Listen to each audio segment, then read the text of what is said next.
In today's episode, I show you how to make the slightly complicated Banh Xeo, or Vietnamese crispy pancakes.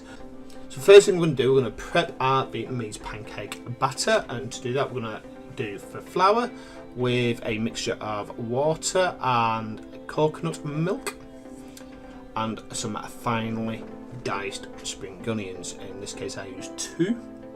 I'm going to add that all into a bowl with a bit of a sprinkle of turmeric and salt, and then add the milk and water to form a batter.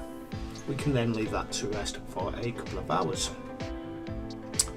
To make our dipping sauce, we're going to add water and 2 tablespoons of caster sugar, a squeeze of lime juice, 2 tablespoons of fish sauce, and 2 diced bird's eye chilies.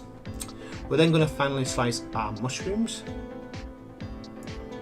and in a bowl we're going to gather our coriander and our lettuce leaves to serve.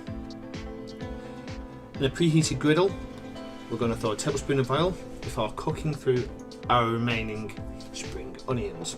We're going to add our sliced mushrooms and cook them through. Now traditionally most people would use prawns rather than mushrooms, but I just fancy something different for a change. And to the mushroom and spring onions we add our pork before cooking that through.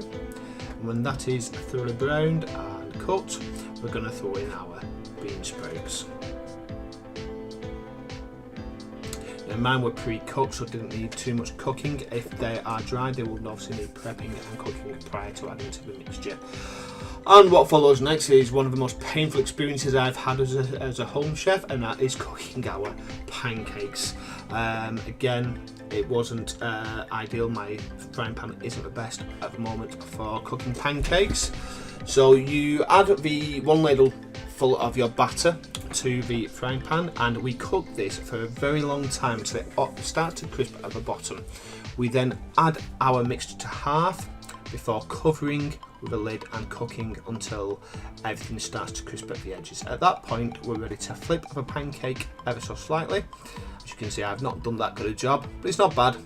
And there we have our crispy pancake. I'm going to remove that from the pan and serve that on lettuce leaves, top with coriander, and serve it with our dipping sauce. And here we have our final product.